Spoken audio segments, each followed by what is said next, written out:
안녕하세요. 오늘도 사연 살롱을 찾아주셔서 감사합니다. 1년 전 이혼 도장 쾅 찍고 미국으로 건너와 다시 학생으로 돌아온 35살 도식녀예요. 서울에서 연애기간 9년, 결혼생활 6년, 도합 15년을 한 남자만 뒷바라지 해왔는데 한순간에 뻥 차버리고 이혼해버리니 속이 다 시원하더라고요. 누군가의 방해로 못 가진 건지 어쩐지 전 남편과의 사이에 아이가 없었는데 그마저도 다행이라고 생각해요. 제 인생에 가장 잘한 건 이혼이라고 생각하는 이유를 지금부터 쭉 풀어볼게요. 전 지방에서 태어났는데 참 유복한 어린 시절을 보냈어요. 적어도 초등학교 때까진 세상에서 가장 행복한 사람이 바로 나 아닐까? 라고 생각할 정도였으니 말이죠. 저희 엄마는 80년대 미스 코리아 출신이었어요. 키 170의 몸무게가 50kg이 넘지 않도록 늘 자기 관리를 철저히 하셨어요. 어렸을 적 엄마는 저희 롤모델이었죠. 제 눈에는 항상 바비 인형처럼 늘씬하고 예뻐 보였거든요. 아빠 집안은 대대로 철강 사업을 성공적으로 운영해온 사업가 집안이었고 아빠는 그야말로 다이아 수자였죠. 저희는 할아버지가 사시던 집을 물려받아 살았는데 엄청나게 거대한 대저택이었어요. 방이 11개에 화장실이 6개였다면 그 규모를 짐작하시겠죠? 아마 그 일대에서 가장 큰 집이었던 것 같아요. 전 여동생과 함께 하루 종일 마당을 뛰어다니며 놀았고 마당의 푸르른 잔디와 풍요롭던 햇살이 어제 일처럼 또렷이 기억나네요. 사람 인생에는 100%의 행복은 없는지 완벽했던 저희 가족의 삶에도 큰 시련이 닥쳐왔어요. 아직도 사고 당일만 생각하면 가슴이 벌벌 떨리네요.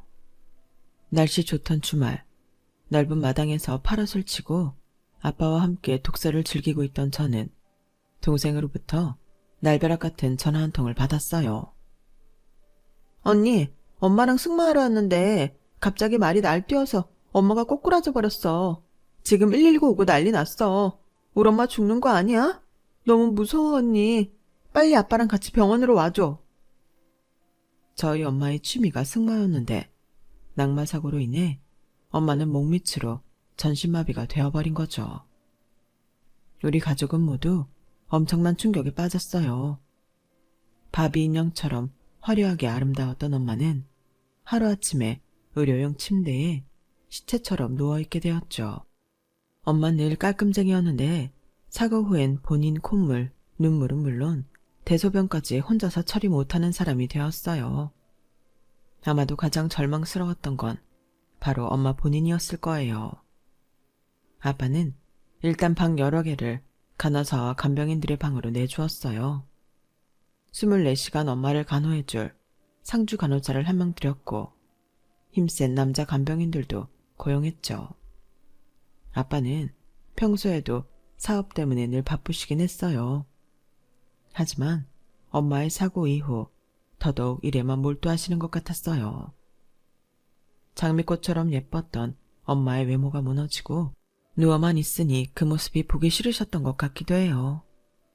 아빠가 병상에 누워있는 엄마를 들여다보는 일은 점점 줄어들었죠. 물론 간병인들과 상주 간호사가 있었지만 엄마에 대한 아빠의 관심이 사라지자 전 제가 아픈 엄마를 지켜야겠다고 생각했어요. 그런데 어느 날인가 동생이 뜬금없는 소리를 하더군요. 언니, 아빠가 엄마 침대방에서 나오는 게 아니라 상주 간호사 언니 방에서 나오시더라. 그래? 아빠가 그 간호사 언니랑 상의할 일이 있었나 보지. 근데 그걸 내가 한두 번 본 게 아니야. 그 상주 간호사 언니랑만 웃으면서 속삭이고 우리 엄마 침대방에는 한 번도 안 들어가 보고. 아빠 너무해 진짜. 상주 간호사 언니는 20대 후반의 젊은 여자였어요. 설마 아빠가 그 언니랑? 에이, 그럴 리 없어. 엄마가 함께 있는 집에서 설마. 하며 전 그 말을 그냥 넘겼어요. 우리 집 정원에 벚꽃눈이 내리던 봄날, 전 이 아름다운 풍경을 엄마에게 꼭 보여줘야겠다고 마음먹었죠. 덩치 큰 간병의 아저씨의 도움을 받아 엄마를 휠체어에 태우고 정원으로 나가려던 참이었어요. 그런데 저쪽 복도 한 구석에서 상주 간호사와 아빠가 포옹을 하고 있는 게 아니겠어요? 아빠, 지금 뭐 하는 거야? 그 간호사 아줌마랑 그렇고 그런 사이야? 감히 엄마가 함께 있는 집에서 뭐 하는 거야, 불결하게? 아빠 미쳤어? 하람아, 아니 여보, 휠체어까지 타고 어딜 가려는 거야, 몸도 안 좋은 사람이. 미안해. 그런 게 아니야. 아빠를 오해하지 마. 그냥 간호사 아줌마 옷에 먼지 떼주고 있었던 거야. 엄마의 그때 당시 상태는 말은 거의 못하셨지만 뇌의 기능은 정상이었기에 다 볼 수 있고 느낄 수 있었죠. 엄마도 충격적이었는지 조용히 눈물을 흘리시더군요. 그런 엄마가 너무 불쌍했습니다. 전 황급히 다시 엄마의 침대방으로 돌아갔고 엄마를 안심시켜드렸어요. 엄마, 아무것도 아니야. 아빠가 진짜 그 간호사 아줌마 옷에 먼지 떼드리고 있었나 봐. 내가 괜히 큰 소리 냈네. 얼른 주무세요. 엄마 낮잠 시간이다. 그 길로 아빠에게 가서 당장 그 상주 간호사를 자르라고 말했죠. 아빠는 제 말대로 간호사를 교체하셨어요. 하지만 그 일이 있고 정확히 100일 후 엄마는 자다가 심장마비로 돌아가셨어요. 낙모사고 이후 한 4, 5년 정도 투병하셨던 것 같네요.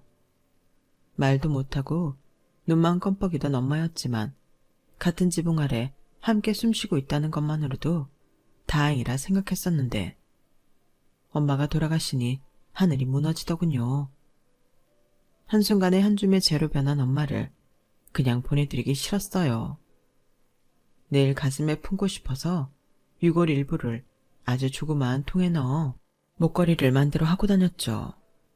엄마 장례식이 끝난 후 일주일 정도 지났을까? 집 앞에 웬 이삿짐 트럭이 서더니 짐을 내리기 시작하더군요.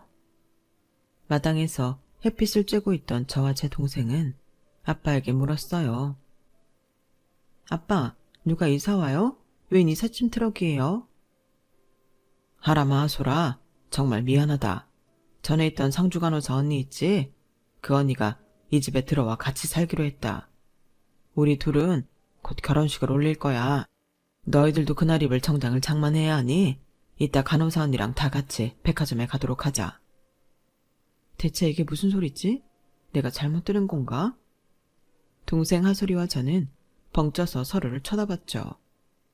내가 알던 아빠가 아니었어요. 엄마에게 거의 매일 꽃을 선물할 정도로 엄마를 사랑하고 우리에게 자상했던 아빠는 이미 사라진 지 오래였죠. 아빠, 지금 무슨 소리예요? 그 여자를 다시 이 집에 들인다고요? 그 여자는 우리 엄마를 죽인 악마라고요. 아니, 아빠도 똑같은 악마예요. 우리 엄마가 심장마비로 돌아가신 것도 다 아빠 때문에 충격받아서 그런 거라고요. 무슨 소리니 하람아, 소라. 난 오랜 시간 네 엄마 간병하느라 너무 지쳤어. 그 간호사 언니는 나한테 삶의 활력을 가져준 사람이야. 너희는 아직 어려서 몰라.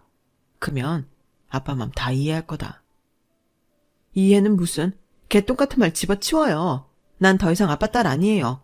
저 여자랑 혼인신고할 때 날 호적에서 파버려요. 난 평생 아빠 안 볼 거니까 앞으로 연락하지 말아요. 전 그때 고3, 19살이었는데 아빠와 싸운 후 바로 고등학교에 가서 자퇴서를 제출했어요. 그 누구의 만류도 제 귀에 들어오지 않았죠. 막무가내로 자퇴하고 집에 돌아와 짐을 쌌어요. 그동안 용돈 받아 모은 150만 원을 들고 무작정 서울로 상경했어요. 아빠와 동생에게 연락이 계속 왔지만 휴대폰 번호도 바꿔버리고 혼자 살기로 마음먹었죠. 들고 온 돈 일부를 고시원 보증금으로 쓰고 월세는 앞으로 알바해서 충당하기로 마음먹었어요. 고시원 건물 1층에 편의점이 있었는데 알바 구인이라고 써있길래 들어가서 어느 시간대이든 상관없으니 일하게 해달라고 사정했어요. 전 엄마의 사고 이전엔 온실 속의 화초처럼 마냥 싱그럽게 자랐지만 사고 이후부턴 많이 강해진 것 같아요.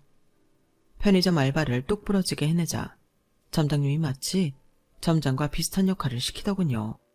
내가 서울에서 편의점 12군데를 운영하고 있어. 너무 바빠서 한 군데 운영에만 집중할 수 없으니 이곳은 하람씨가 점장처럼 운영해줬으면 좋겠어. 하람씨라면 신뢰가 가. 하람씨 아직 19살밖에 안 됐는데 내가 꼬박꼬박 존칭 쓰는 거 보면 하람씨 존중하는 걸 알겠지? 아, 감사합니다, 점장님. 근데 제가 잘할 수 있을까요? 아직 3개월밖에 안 됐는데. 근데 어떤 역할을 하면 되는 거죠? 지금까지 내가 했던 역할 해주면 되고 야간 시간대 알바를 뽑는 일도 해주면 돼. 월급은 내가 충분히 챙겨줄 테니 걱정 말고. 전 얼떨결에 편의점 점장 역할을 하며 알바도 뽑게 되었어요. 누구를 뽑아야 할지 몰라서 그냥 제일 처음 연락 준 사람을 고용하게 되었죠. 야간 타임이라 20살 남자를 뽑았는데 사진보다 훨씬 키 크고 잘생긴 남자가 뚜벅뚜벅 걸어오더군요. 속으로 와, 탄성을 질렀죠. 알바가 처음이라는 그 남자는 이것저것 저한테 물어보더군요. 점장님, 포스기 어떻게 쓰는지 좀 알려주시겠어요? 네, 알려드릴게요. 그리고 저 점장 아니에요. 저도 알바생인데 점장님께서 바쁘셔서 제가 대신 알바 뽑은 거예요. 저보다 나이 많으신 것 같은데 말 놓으세요. 아, 제가 이제 20살인데 실례지만 그럼 나이가 어떻게 되세요? 아직 고등학생이신 거예요? 지방에서 고3 다니다가 중퇴했어요. 서울로 올라온 지 3개월밖에 안 됐네요. 이 위에 고시원에 살면서 월세 충당하려고 알바하는 거예요. 아, 그러시군요. 가정 형편이 좀 어려우신가 보다. 저희 집도 엄마랑 여동생이랑 같이 사는데 기초수급자예요. 전 의대 가려고 재수하는 중인데 인터넷 강의라도 들으려면 돈이 필요해서요. 어머, 의대 지원하시는 거 보면 공부 잘하시나 보네요.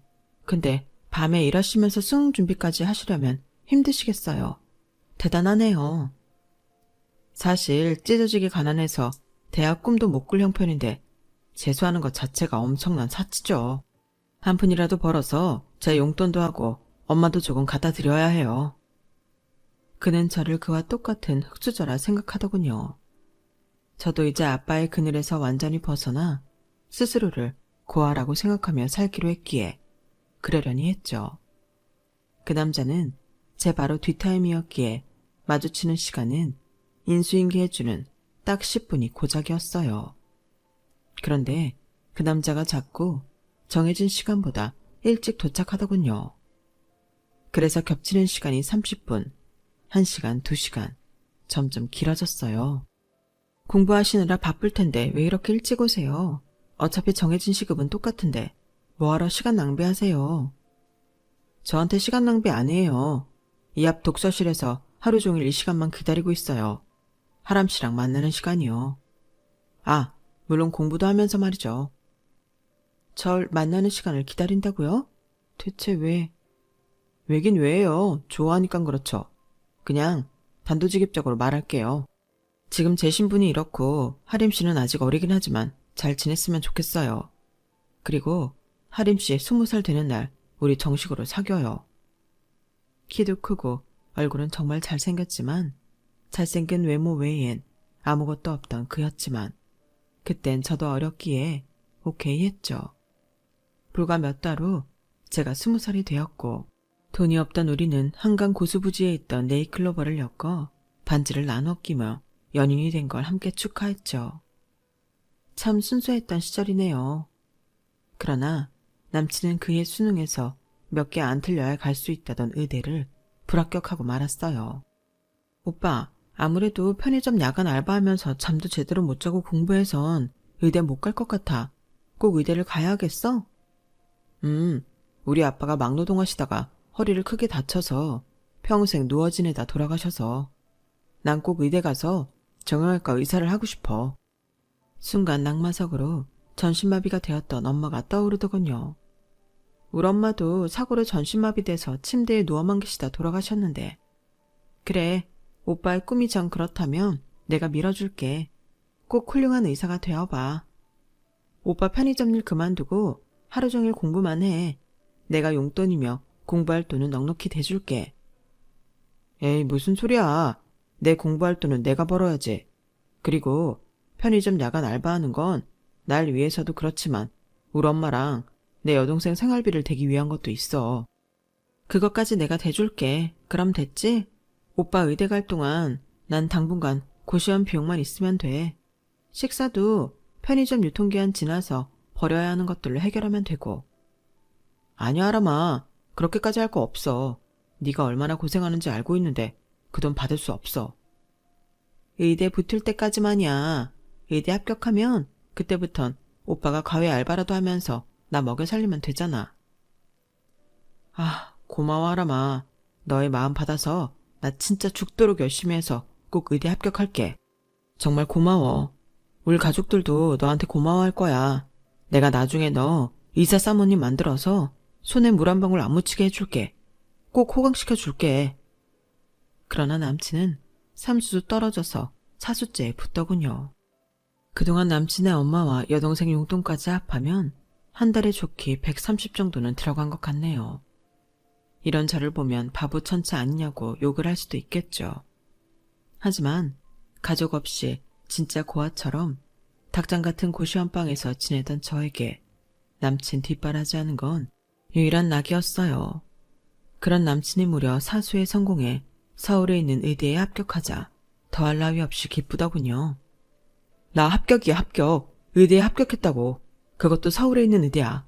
하람아, 이제 자기 고생 끝났어. 내가 꽃길만 걷게 해줄게. 내가 의대 합격한 거 다 자기 덕분이야. 뭐, 진짜? 아싸, 너무 축하해. 그동안 편의점 알바하며 뒷바라지한 보람 있네. 오빠 어머님께 얼른 말씀드려. 가족들도 너무 좋아하시겠다. 우리 엄마도 옆에서 컴퓨터로 같이 확인하셨어. 우리 집안 완전 축제 분위기지 뭐. 당장 자기 집으로 초대하래. 상다리 부러지게 차려주신다면서. 아, 정말? 음식 많이 차리지 말라고 말씀드려. 생활비도 부족하실 텐데. 자기야, 이제 우리 엄마 생활비 안 드려도 돼. 내가 과외 알바 열심히 하면 최소한 200은 벌 테니 그걸로 우리 가족 생활비는 충분히 될 거야.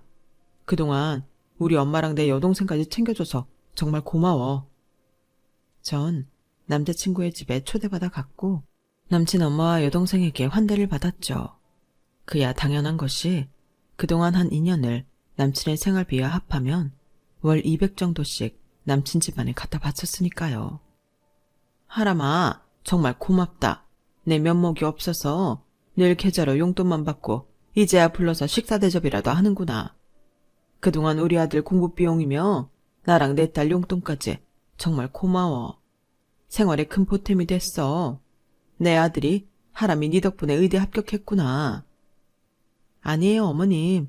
그래도 오빠가 열심히 공부해준 덕에 서울에 있는 유명한 의대에 떡하니 합격했네요. 코피 터져가며 공부해주는 게 고맙더라고요. 아우, 마음도 착하지 원. 그래, 아무 가족도 없는 고아라고? 다 쓰러져가는 집이지만 우리 집을 네 집처럼 편하게 여기고 자주 오도록 해라. 날 엄마로 생각하고 말이야. 고맙습니다, 어머님. 자주 들릴게요. 의대에 합격하고는 남친 뒷바라지가 끝날 줄 알았지만 의대 등록금은 상상을 초월하더군요. 본인이 과외 알바해서 의대 등록금과 본인 용돈 빼면 가족에게 생활비까지 주기엔 좀 빠듯했나 봅니다. 하람아, 나 돈 좀 빌릴게. 편의점 알바하면서 버는 월급 중에 매달 70만 원씩만 우리 엄마 계좌로 보내주면 안 될까? 이 돈은 내가 나중에 인턴하면서 돈 벌게 되면 꼭 갚을게. 뭐? 이제 뒷바라지 끝난 줄 알았는데 또 용돈 드리라고? 이제 나도 돈 모아서 오피스텔이라도 얻어서 독립하고 싶었는데 그동안 돈 한 푼 못 모았어. 자기네 집 생활비 대느라. 정말 미안해. 내가 은행 이자까지 확실히 쳐서 나중에 꼭 갚을게. 본과 끝나고 인턴 생활 시작하면 그래도 월 300씩은 받는다더라.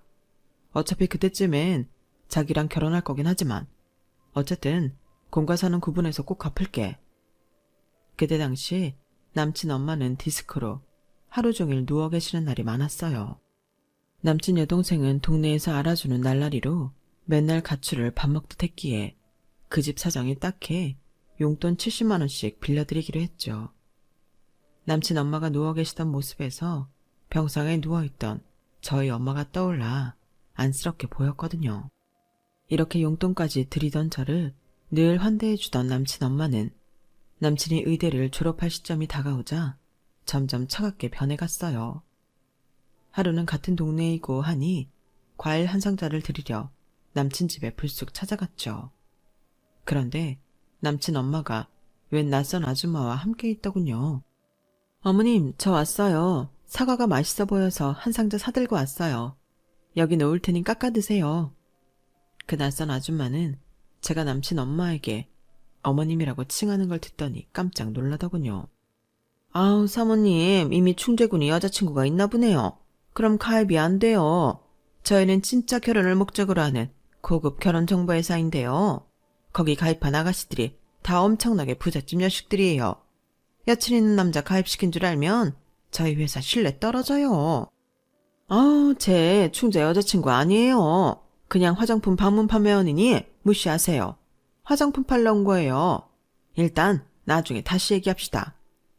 남친 엄마는 서둘러 그 아줌마를 내보내더군요. 그리고는 저한테 따지듯 말했어요. 넌 연락도 없이 갑자기 오면 어떡하냐? 예의도 없이. 너 이제 내 계좌로 용돈 보내지 말아라. 아참, 이제 그냥 주는 게 아니고 빌려준다고 했다지? 그 돈 필요 없다. 나중에 이 돈 갖고 우리 아들 코 깰라. 네? 코 깬다뇨? 그게 무슨 말씀이세요? 어머님, 그리고 저 아줌마는 결혼정보회사 사람이라고요? 충재 씨를 저기 가입시키려는 거예요? 어머님, 9년 사귄 여자친구인 제가 버젓이 있는데 이러실 수 있어요? 너 이까지 푼돈 빌려준다고 우리 아들 의대 졸업하면 낼름 결혼할 셈이잖냐? 네 속내를 내가 모를까봐? 훌륭한 우리 아들 아까워서 너 같은 고아한테 못 준다. 네? 아니 어머님, 너무 갑작스럽네요. 제가 돈 보고 충재씨 곁에 지금까지 있는 게 아니잖아요. 벌써 연애한 지 9년이나 됐는데 이제 와서 결혼은 안 된다고요? 제가 돈이 없다고 이러시는 거예요? 그래, 내 아들 충재가 인물이 빠지나 능력이 빠지냐? 지금 나한테 하루에 걸려오는 중매 전화가 다수 통 이상이다. 연예인급 외모의 의대생이라며 부잣집 여자들이 줄을 섰다고. 뭐가 아쉬워서 너한테 내 아들을 주냐? 아서라. 아니, 내가 이 집안에 돈 쏟아부은 게 얼만데 그 돈만 낼름 꿀꺽하고 날 내치겠다고요? 내가 순순히 물러날 것 같아요? 내가 열받아서라도 충재 씨랑 혼인신고하고 결혼할 거니까 어머님은 물러나 계세요. 그동안은 남친 엄마라고 예의 차렸지만 하는 짓이 괘씸해서 더 이상 내내 할 수만은 없더군요. 남친한테 연락해 따져 물었죠. 자기, 요즘 선보고 다녀? 그게 무슨 소리야. 나 이제 의사 국가고시 준비 때문에 눈코 뜰 새 없이 바쁘다고. 혹시 우리 엄마한테 무슨 얘기 들은 거야? 뭐 아는 내용은 있나 보지? 나 억울해서라도 자기랑 못 헤어져. 지금까지 뒷바라지한 게 얼만데. 9년 사귄 여자친구를 설마 버리겠어? 자기, 날 위해 지금껏 희생한 거 다 알아. 자기가 정 불안하면 오늘 당장 혼인신고하자. 나 본과 졸업하고 인턴 되면 월급도 받으니까 우리 둘 못 먹고 살겠어? 저는 남친과 그렇게 홧김에 혼인신고를 했네요. 이 사실을 안 시모는 난리를 치더군요. 너희 이미 혼인신고했다고? 아우, 내 가슴아. 전충재 너, 이 바보 같은 놈아. 돈 많은 여자들이 열쇠들고 줄줄이 서 있는데? 그걸 다 마다해? 하람이 얘는 고아나 다름없는 가난뱅이잖냐? 흐휴. 엄마, 우린 뭐 가난뱅이 아니야? 우리도 기초수급자였잖아. 하람이 덕분에 나 의대 와서 의사 될 수 있었다고 고맙다고 한 게 엊그제 같은데 왜 이렇게 변했어, 엄마? 어머님, 전 고아도 가난뱅이도 아니에요. 나중에 기회 되면 말씀드리겠지만 가족과 연을 끊고 사는 것뿐입니다. 그렇게 무시하는 발언은 삼가주세요. 어머님도 양심이 있으시면 지금까지의 제 희생을 알아달라고요. 허이쿠야, 너 또 돈 얘기하는 거냐? 그 돈 내가 똥을 푸는 일을 해서라도 갚아줄게. 아휴, 이미 엎어지면 어쩌겠냐. 다 필요 없고 니네 아기는 천천히 갖고 우리 집에서 신혼 시작해라. 투룸이니 방 하나 쓰면 될 거 아니야. 그렇게 실평수 10평이던 투룸 빌라에서 우리는 신혼생활을 시작했습니다. 결혼식은 물론 안 올렸어요. 모든 걸 나중에 형편 좀 피면 하자고 다 미뤘죠. 부잣집 며느리 맞을 기회를 놓쳐서 분통해하던 시어머니는 그 화풀이를 제게 시집살이 시키며 푸는 듯 했어요. 너 대체 살림은 어떻게 하는 거냐? 반찬가는 하나도 안 맞고 화장실 변기에는 똥이 그대로 묻어있구나. 네가 이 집안에 들어오고 모든 게 다 엉망이 됐다고. 어머님, 말은 똑바로 하셔야죠. 어머님이 물건 못 버리는 생각 때문에 40년, 50년 된 물건까지 다 쌓아놓고 사는데 어떻게 정리를 하나요? 버리면 또 뭐라고 하실 거잖아요. 너 가정교육을 얼마나 못 받았으면 매번 시애미한테 대드냐? 네 시누이도 너 때문에 갑갑해서 집에 안 들어오고 맨날 밖으로만 나돌지 않냐? 어머님, 저 좋은 가정교육 충분히 받은 사람이에요. 그리고 아가씨는 무슨 역마살이 꼈는지 10수년 전부터 맨날 밖으로만 나돌던 거 제가 모를 줄 아셨어요? 어머니야말로 딸내미 가정교육 잘 시키셨어야죠. 그걸 왜 제 탓하시는 거죠? 인연이? 뚫린 입이라고 아무 말이나 짓거려대네. 야, 너 시애미를 네 친구로 여기냐? 재수없는 것 같으니라고. 저와 시어머니 사이의 고부 갈등은 극에 달했죠. 시어머니는 절 못 잡아먹어서 안달이었어요. 시누이는 가끔 집에 들어와서는 온 집안을 돼지우리로 만들기 일쑤였어요. 생리대까지 펼쳐서 방 한가운데 놓을 정도면 말 다 했죠. 남편이 인턴 레지던트를 거치면서 이제 결혼한 지 몇 년 됐으니 아이를 갖자고 하더군요. 저도 아이 셋 정도는 낳고 싶었기에 동의했죠. 그런데 이 사실을 어떻게 알았는지 시어머니가 방해하더군요. 밤에 나와서 헛기침을 하고 방문을 쿵쿵 치는 등 남편과 아이 가는 걸 방해했어요. 나중엔 덥다고 문 열고 자라고 하며 간만에 아들과 한 방에 자고 싶다며 저희 중간에 들어와서 잘 때도 있었어요. 어이가 없더군요. 하늘을 봐야 별을 따죠. 남편도 병원 일로 엄청 바빴고 시어머니의 방해 공작에 우리 나이 갖는 걸 나중으로 미뤘어요. 고된 시집살이를 하고 있던 중 잊어버리고 살고 있었던 여동생한테서 전화가 걸려왔습니다. 언니, 나 한솔이야. 잘 살고 있어? 너무 보고 싶어. 그래, 미안하다 한솔아. 난 결혼해서 그럭저럭 지내. 예전에 한번 결혼 소식 전해서 알고 있지? 넌 여전히 그 집에서 살고 있는 거야? 난 계속 아빠랑 같은 집에서 살고 있어. 새엄마랑 같이 말이야. 새엄마라면 그 상주 간호사 말이지. 그 악마 같은 여자 얘긴 꺼내지 마. 아빠 소식도 듣고 싶지 않아. 나한텐 더 이상 아빠도 아니야. 우리 엄마를 죽인 사람들이라고. 언니, 이제 엄마 돌아가신 지 한참 됐으니 그만 다 용서해드리자. 새엄마 좋은 분이야. 날 사랑으로 키워주셨어. 아빠도 늘 언니를 그리워하며 살고 있어. 뭐 도와줄 거 없냐고 물어보시고. 돈이나 몇 푼 쥐어주고 무마하려는 속셈인가 보지? 그런 더러운 돈 따위 필요 없어. 난 고아라 생각하고 살 거야. 아빠한테도 나 죽었다 치라고 말해. 더 이상 연락하지 말라고. 너도 아빠랑 그 여자에게 전할 거면 전화 끊어. 전 오랜만에 걸려온 여동생의 전화를 매몰차게 끊어버렸어요. 아직 제 가슴속 한이 다 가시지 않았기 때문이었죠.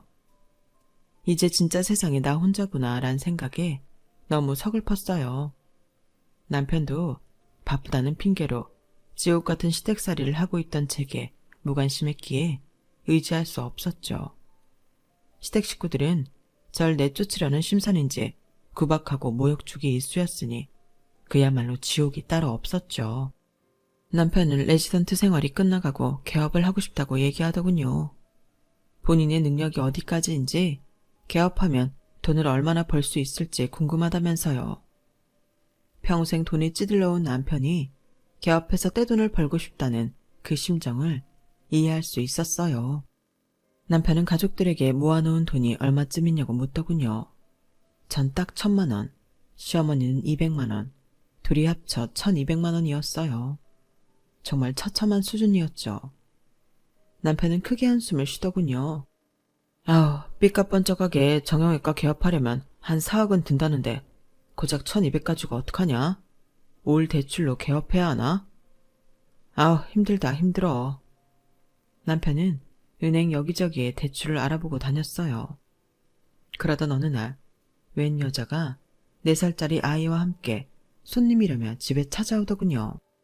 시어머니는 그 여자와 아이를 엄청나게 환대해주며 저에게까지 인사시키더군요. 예, 어서 와서 우리 미수한테 인사해라. 우리랑 한 동네 살던 예쁜 아가씨인데 부잣집에 시집갔다가 이번에 이혼하고 왔다더구나. 글쎄 위자료를 현금 50억이나 받았다나 뭐래나. 예쁜데 능력까지 생겼지 뭐냐. 어머 어머님, 이 사람이 총지 오빠 와이프예요? 외모는 나보다 별로네. 아줌마, 우리 아들 오렌지 주스라도 좀 주실래요? 지금 나 불렀어요? 난 이 집 며느리이지 파출부가 아니에요. 초면에 아줌마라뇨? 그의 엄마한테 기분 나쁜 티를 팍 냈더니 시어머니가 저를 째려보며 한마디 하더군요. 야, 오렌지 주스 한 잔 갖다 달라는 게 뭐가 어렵냐? 하여튼 말본세하군. 우리 미소가 어떤 사람인 줄 아냐? 우리 충재 병원 개업 비용 5억을 일시불로 빌려주기로 했다고. 그것도 무이자로. 네? 그거 남편이 은행에서 대출받기로 했잖아요. 이 여자분이 빌려준다고요? 그래요, 아줌마. 충주 오빠가 어렸을 때부터 날 얼마나 예뻐했다고요. 예정을 생각해서 빌려주기로 했으니 아줌마는 그냥 받기나 해요. 어머님, 충주 오빠 아직 대학병원에서 레지던트 하는 거 맞죠? 이따 한번 들러야겠네. 그래, 미소야. 우리 손자랑 같이 한번 들러서 밥도 같이 먹고 그래라. 내가 전화해 놓을게. 며느리가 무슨 말할지 모르니까 일단 지금은 집에 돌아가렴. 얘가 얘를 밥 말아 먹으느라. 시어머니는 그 여자와 아들을 서둘러 돌려보냈어요. 마치 귀한 며느리와 진짜 손주를 대하는 것 같은 시어머니 태도에 화가 났죠. 어머님, 그 아줌마 애기 보고 우리 손자라뇨. 어머님 친손자도 아닌데 그렇게까지 말할 필요가 있나요? 넌 가만히 입 닥치고 있어라. 미소가 우리 충재 개원비용 5억을 무이자로 바로 빌려준다는데 고맙지도 않느냐? 감사할 줄도 모르는 고얀 것 같으니라고. 그날 밤 마트 문 닫을 시간에 떨이 상품을 싸게 사러 갔다가 집에 오는데 신발장에서 남편과 시어머니가 방에서 속닥이는 게 다 들리더군요. 충재야, 미소가 어렸을 때 널 얼마나 좋아했냐? 이번에 미소가 이혼하고 위자료로 50억이나 땡겨왔다고 하더라. 너 이참에 새 장가 들자. 엄마, 그게 무슨 말씀이에요? 혹시나 와이프가 들으면 큰일 날 소리 하세요. 미소가 이번에 5억 빌려준 건 고맙지만 4살짜리 아들도 있던데 무슨 새 장가예요? 야, 너 걔랑 새 장가 들면 수중에 50억이 그냥 떨어지는 건데? 네가 정형외과 개원해서 50억 벌려면 대체 몇 년을 고생해야 하냐? 미소가 아직도 널 마음에 두고 있는 것 같더라. 4살짜리 아들도 착하고 말이야. 눈 한번 질끈 감자 이 말이야. 돈에 환장한 시어머니가 이젠 나랑 이혼을 종용하다니 피가 거꾸로 솟는 것 같았어요. 세상에 돈이 다가 아닌데 말이죠. 전 당장 시어머니 방에 뛰어들어갔죠. 지금 뭐라고 하셨어요, 어머님? 두 사람 지금 무슨 작당을 그리도 열심히 하시나요? 나랑 이혼을 하라고요? 한 사람 인생 고작 돈 때문에 망치려들다니 나 미치는 꼴 보고 싶어서 늘 그래요? 자기야, 흥분하지 마. 그냥 엄마가 농담으로 꺼낸 얘기야. 내가 무슨 애엄마한테 새장가를 들어. 말 같지도 않은 얘기지. 미소한테는 돈만 빌리고 개원에서 따박따박 다 갚으면 끝이야. 시어머니가 피식 웃더니 저한테 되려 큰 소리 치더군요. 야, 네가 혼인신고하는 바람에 우리 아들 인생 망쳤잖냐? 그거 되돌린다는데 가해자인 네가 뭔 상관이냐? 뭐? 가해자? 어머님 지금 말 다 하셨어요? 내가 이 집안에서 당한 피해가 얼만데 가해자라고요? 진짜 가해자가 뭔지 보여드려요? 전 너무 열이 받아서 부엌 테이블을 엎어버리고는 방에 가서 소리 지르며 울었어요. 부잣집 딸내미로 자란 내가 여기서 왜 이런 대접을 받고 살아야 하나? 너무 속상했죠. 병원 개원일이 하루 앞둔 저녁, 여동생한테 또 전화가 오더군요. 언니, 나야. 이 소식은 꼭 전해야 할 것 같아서 전화했어. 끊지 말고 들어줘. 그래, 하소라. 혹시 너한테 무슨 일 있는 거 아니지? 난 아무 일 없고 새엄마가 코로나로 2달 만에 돌아가셨어. 나 아빠랑 지금 장례 다 끝내고 오는 길이야. 아빠가 언니를 너무 찾으셔. 이제 새엄마도 돌아가신 마당에 진짜 가족은 나랑 언니 둘뿐이라며 계속 우셔. 언니, 한 번만 아빠랑 만나면 안 될까? 아빠가 시름시름 앓으시는데 아빠까지 돌아가실까봐 너무 무서워. 내일 아빠가 서울 가실 일 있다고 언니 보고 싶어 하시는데 한 번만 만나드려. 뭐? 그 여자가 죽었다고? 천벌받았나 보네. 나도 결혼해서 이 집안에서 푸대접 받으며 마음고생해서 이젠 내 가족이 그립다. 아빠가 죽도록 믿긴 하지만 그 여자까지 죽었다니 아빠를 한번 만나긴 해야겠어. 근데 내일은 남편 병원 개업식이라 거기 가봐야 해서 내일 모레쯤 시간 될까? 그래 언니. 그럼 내일 모레로 일정 잡아서 언니한테 톡 줄게. 큰 결심해줘서 너무 고마워.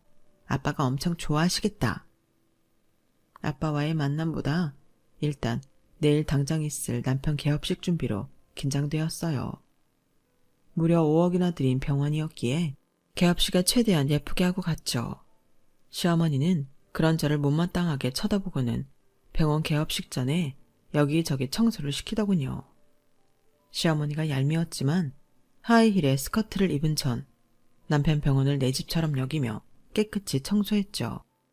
지하철 출구에서 엄청 가까운 명당 자리에 위치한 빌딩 로얄층을 임대해서 병원을 차린 남편은 뿌듯한 표정으로 개업식 손님들을 맞이했어요. 그런데 저번에 본 그 정미소라는 여자가 아들과 친정 부모님까지 데리고 개업식에 나타났더군요. 남편도 그 집 식구들에게 깍듯이 인사하며 마치 가족인 마냥 희희낙낙하고 있었어요. 기분은 나빴지만 와이프로서 저도 인사하러 그쪽에 갔죠. 근데 시어머니가 고가운 눈으로 절 보더니 정미소 부모님에게 절 청소부라고 소개하는 거 아니겠어요? 이 여자는 병원 청소부예요. 신경 쓰지 마세요. 예, 너 아직 안 갔니? 청소 다 했으면 꺼져라. 뭐? 지금 날 청소부라고 한 거야? 분노에 차서 시어머니고 뭐고 대판하려던 찰나 웬 아저씨가 대뜸 제 손을 꽉 잡더군요. 놀라서 쳐다봤죠. 하림아, 아빠야. 너 여기 청소부야? 네가 왜 병원 청소부로 일하고 있어? 대체 그동안 무슨 일이 있었던 거야? 바로 오랫동안 못 봤던 제 아빠였어요. 아빠는 그동안 너무 늙으셨더군요. 슬픈 눈을 한 채 제 손을 꽉 잡고 절 쳐다보셨어요. 시어머니는 눈이 휘둥그레져서 저희 아빠한테 말하더군요. 아니 아빠라뇨? 김철수님, 여기 건물주이신데 얘 아빠라고요? 하람이 아빠요? 하람이는 제 며느리인데요. 얜 가족도 없는 고아나 마찬가지인데 이게 무슨 일이래? 남편이 개원한 강남역 근처 빌딩은 바로 저희 아빠 건물이었어요. 저희 아빠는 지방에서 사업을 하시긴 했지만 부동산은 다 서울 요지에 가지고 계셨어요. 어려서 정확한 위치는 잘 몰랐지만 강남에만 3-4개 빌딩을 갖고 계시다는 사실을 잊고 있었죠. 아니, 아까 청소부로 할 때는 언제고 또 며느리라고요? 이게 대체 무슨 상황이냐 하람아. 너 결혼했단 소식은 들었다만 네 남편이 여기 정형외과 개업한 거야?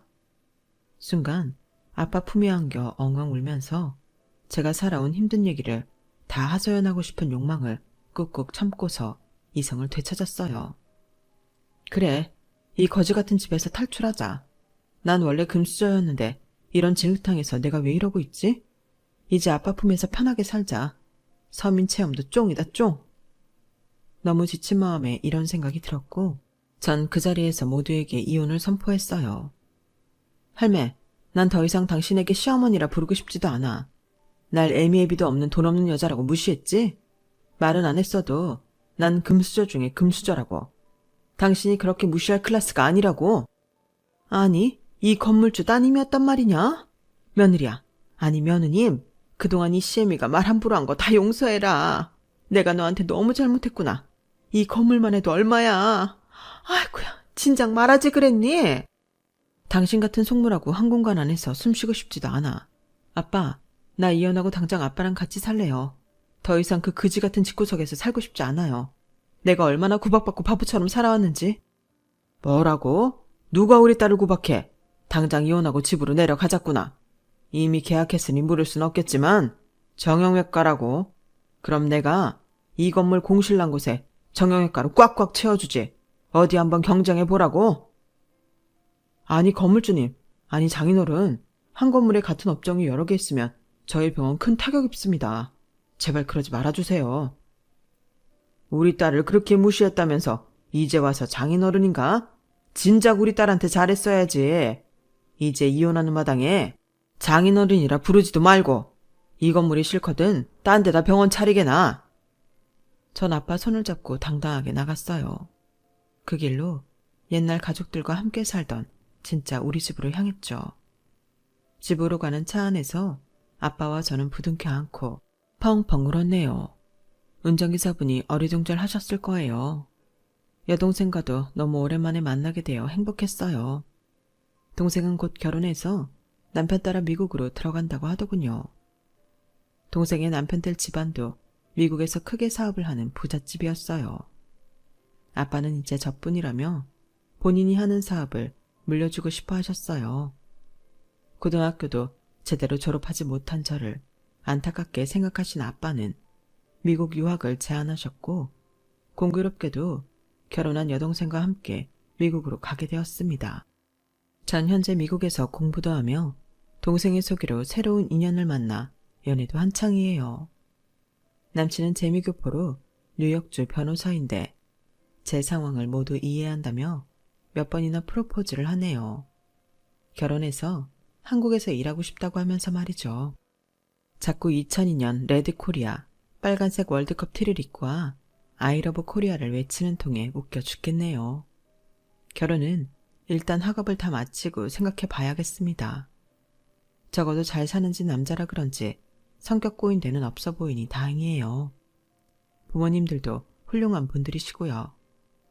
전 고든 길을 따라 열심히 살아왔다고 생각했는데 돌아보니 제 인생은 정말 롤러코스터였네요. 그저 잘 버텨온 제 자신이 대견할 따름입니다. 여러분은 저처럼 충동적이고 어리석은 선택은 안 하시리라 믿어요. 지금 계시는 자리가 지옥 같다고 느껴진다면 얼른 탈출하시길 바랍니다. 본인의 행복을 위해서 말이죠. 제 사연은 여기까지예요. 들어주셔서 감사합니다. 항상 행운을 빌게요. 여러분, 사연 댓글에 응원과 현명한 조언 부탁드려요. 좋아요와 구독은 저에게 큰 힘이 됩니다. 오늘도 좋은 일 가득하세요.